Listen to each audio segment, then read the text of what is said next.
There is a specific kind of exhaustion that sleep cannot fix. It's the weight of the gray loop.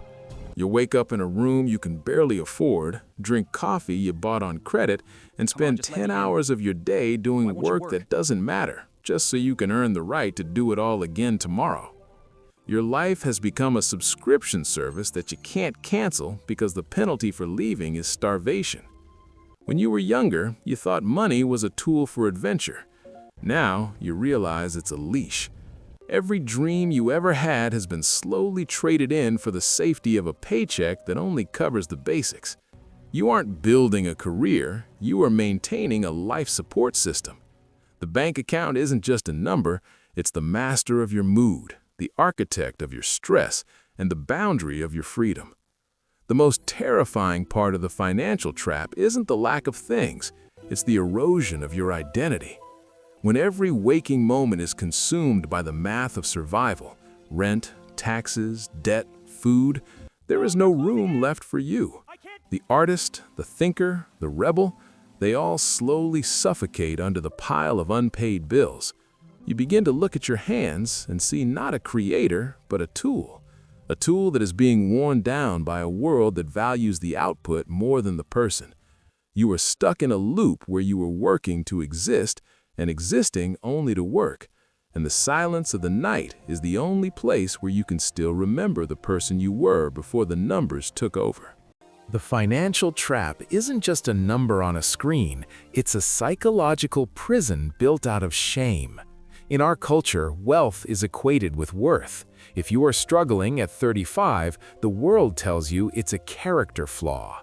You look at the curated lives of others on your screen, the vacations, the homes, the effortless success, and you feel like a failure.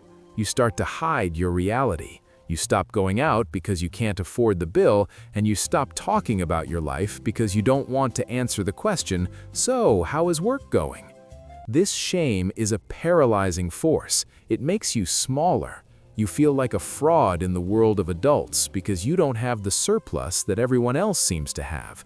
A broken tooth or a car repair isn't just an inconvenience, it's a moral crisis. It's a reminder that you are one mistake away from the edge. We spend so much energy pretending we are fine that we have nothing left to actually fix the problem. We are exhausted by the performance of success, even as we sink deeper into the trap.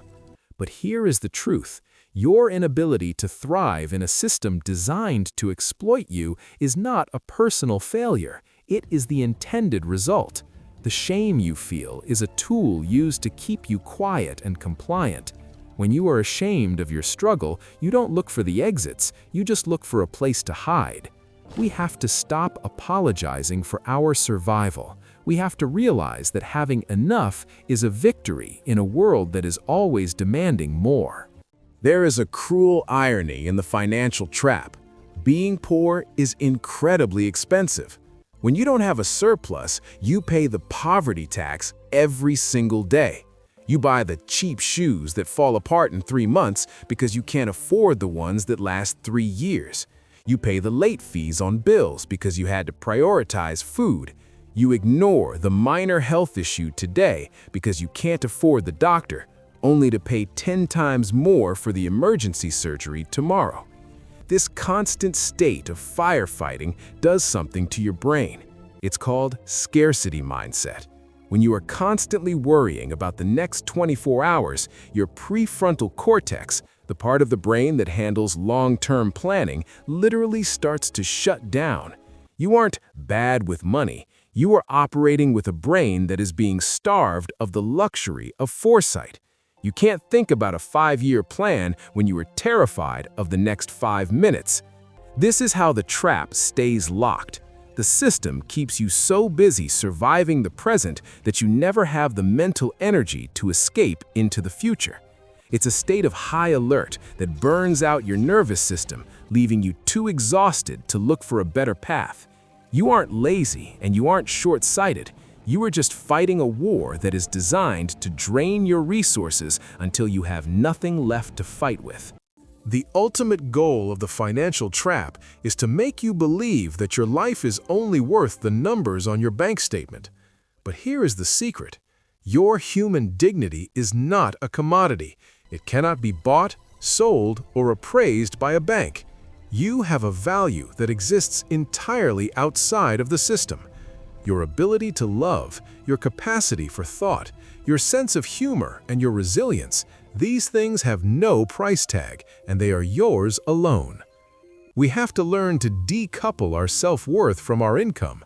Yes, the bills are real.